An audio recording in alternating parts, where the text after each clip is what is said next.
આવે ને ત્યાં હું ખોટા ખોટા હાકલા પડકારા કરીશ અને તમે લોટી લેજો. પછી કોણ બચાવે?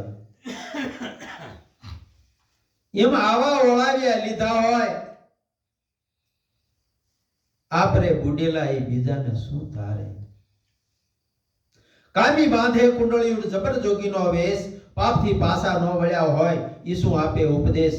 લેસ ન સમજે લૂચો રાઠોડ કહે, આવા સંતને તમે નિજ નામનો પૂછો તો એ ખબર હોતી નથી,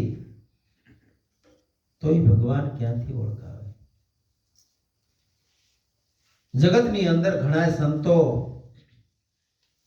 ગુપત રહી સાદા વેશની અંદર રહી અને ભક્તિ કરે છે. જુઓ જગતની અંદર સંતો બધાય થઈ જાય એને કઈ એવો વેશ બદલો કર્યો નથી. જે પોતાનો પહેરવાશ હતો એ રાખ્યો છે. મનને રંગાવાનું છે, કપડા રંગવાના નથી. એવા સદગુરુના ચરણે જાવી બ્રહ્મ જેને નક્કી કરી વાળ્યો સોતરી એટલે બધા શાસ્ત્રનો જે સાર જાણે છે. તરેલા હોય બીજાને તારે, આપરે બુડેલા ન કરે બીજાને શું તારી શકે? બંદૂક ભરી સબે હે નાળની હીર, નથી તારું માધમ, નથી તારું માધમ.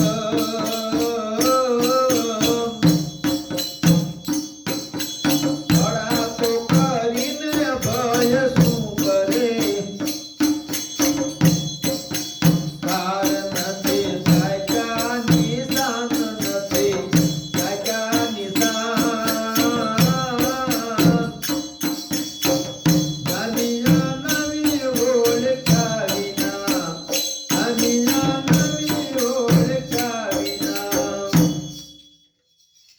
બંદૂક બે નાળની ભરી હોય પણ દારૂમાં દમ જ કઈ ન હોય તો ભડાકા ક્યાંથી ફૂટે?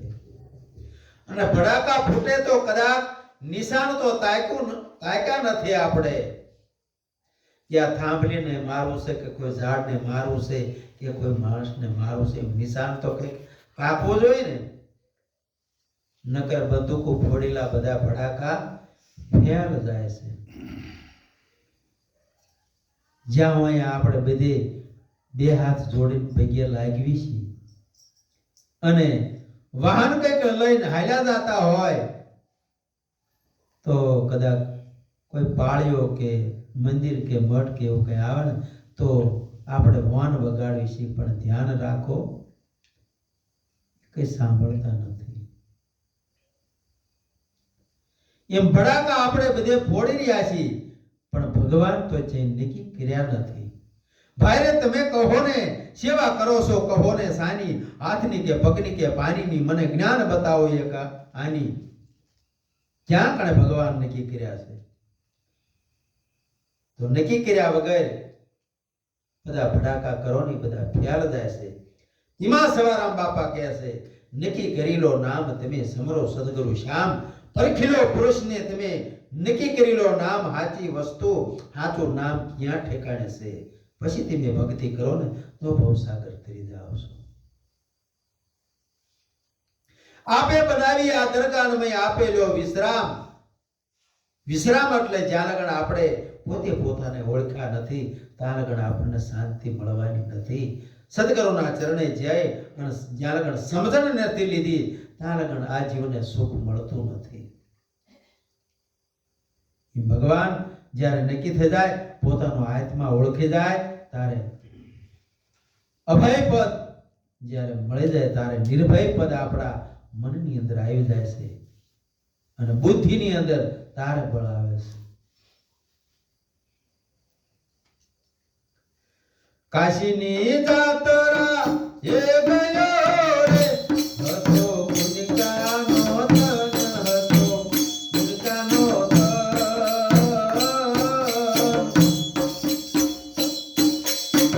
બાપનું નામ નથી જાણતો, બાળકોનું સરાવે સરાજ, કોનું સરાવે સરાજ. નવી નવી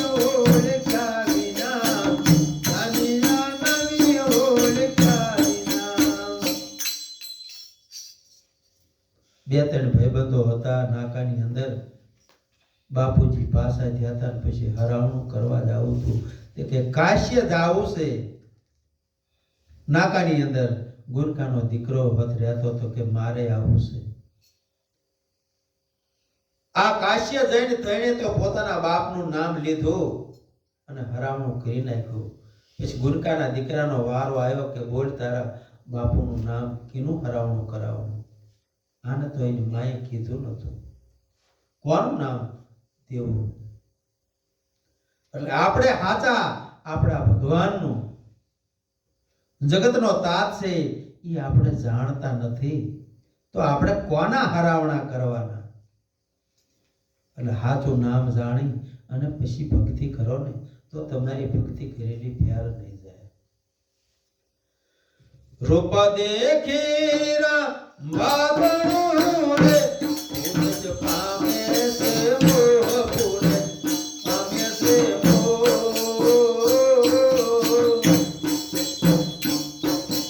હૃદય પડ્યા છે ઓલા પાતળા, હૃદય પડ્યા છે ઓલા પાતળા. જગતની અંદર ઘણા સંપ્રદાયો છે પણ માયાને ઓળખાવતા નથી એટલે આ જીવાતમાં ફસી જાય છે રૂપ દેખીને. આવા સંતો ભગવાનને પછી ઓળખાવે છે, પહેલા માયાને ઓળખાવે છે. માયા એવું કઈ નજરમાં એને પછી આવતું નથી. ગુરુ હમારા ગારડી મુझ પર કીધી મેર, મોરો બતાયો મર્મ નોતા ઉતરી ગયા સબ ઝેર. જ્યાં જો અહીંયા બધે ભગવાન સિવાય એને કઈ બીજું દેખાતું નથી. આવો સદગુરુ મહારાજ મોરો આપે છે ને એટલે આ જ વાતમાં કોઈ દી ફસાતો નથી. એને માયા મૂળમાં જે દેખાતી નથી, બધે ભ્રમ સિવાય કોઈ વસ્તુ દેખાતી નથી. જેની ખુમારી ચડી જાય છે ચડી બ્રહ્મ ખુમારી કોઈ દી ઉતરતી નથી. આખું વિશ્વની અંદર બ્રહ્મ એટલે ભગવાન સિવાય બીજું કશું દેખાતું નથી. એટલે આ જ વાતમાં પછી માયામાં કેવી રીતે ફસાય? બધે ભગવાન સિવાય બીજું કંઈ નહીં દેખાતું જ નથી.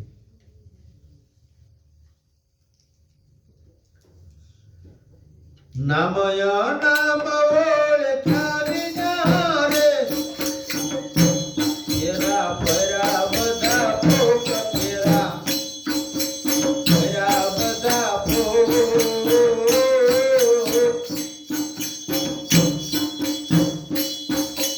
બાપુ કહે છે બે પાનમાં હાર ભૂલા ભર્યા મોટા ભોગ ભૂલા ભર્યા મોટા ભોગ.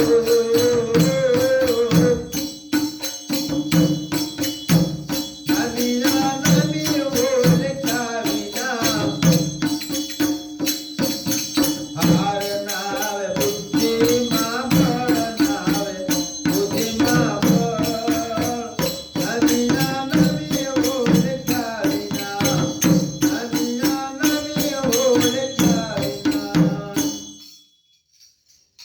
જન્મ ને મરણ ગમે એટલા ફેરા આપણે ભરવી તો જ્યાં લગન આ નામ ન ઓળખાય ત્યાં લગન આ ફેરા બધા ફરો બધા ભોગ જ આવે છે.